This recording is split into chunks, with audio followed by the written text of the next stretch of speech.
भगवान शरण मर्स्यादाई काठमाडौँले नबिर्सनुपर्ने एउटा पात्र। काठमाडौँमा कहिलेकाहीँ यस्ता मानिस जन्मिन्छन् जसको वास्तविक नाम हराउँछ, तर उनीहरूको व्यवहारले उनीहरू आफै एउटा इतिहास बन्छन्। धेरै वर्ष अघि काठमाडौँका गल्लीहरूमा एकजना अनौठो मानिस देखा परे। उनी कहाँ थिए कसैले थाहा थिएन। कसैले भन्थे जवान हुँदा भारतको कलकत्ता पुगे, पछि भारतीय सेनामा भर्ती भए अनि अवकाश लिएर नेपाल फर्किए।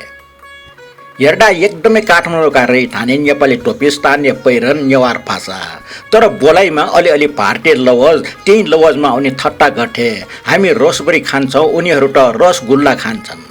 उनको कुरा सुनेर सबै गल्ल हाँसिदिन्थे। उनको वास्तविक नाम कसैले थाहा भएन। सबैलाई एउटै नामले चिन्न थाले, मर्स्यादाई। मर्स्यादाई केटाकेटीहरूका साथी थिए। बुढापाका महिलाहरू पसले सबैसँग घुलमिल हुन्थे। बिहान मन्दिरको भजनमा पनि पुग्थे। बीचबीचमा हिन्दी फिल्मका गीतका टुक्रा गाउँथे। मन्दिर आउने सबैलाई हात उठाएर भन्थे, भगवान शरण। त्यसपछि त काठमाडौँका गल्लीहरूमा एउटै आवाज सुनिन्थ्यो, भगवान शरण मर्स्यादाई। उनी पनि हाँस्दै हात उठाउँथे। सबैको अनुहारमा मुस्कान छर्थे, तर जीवन सधैँ एउटै रहँदैन। विवाहपछि श्रीमतीले उनीसँग भएको सम्पत्ति र गहना लिएर छाडेर गइन्। त्यस घटनाले मर्स्यादाईको मन भाँचियो। पहिले रमाइलोको लागि खाने रक्सी अब बाँच्नकै आधार बन्यो।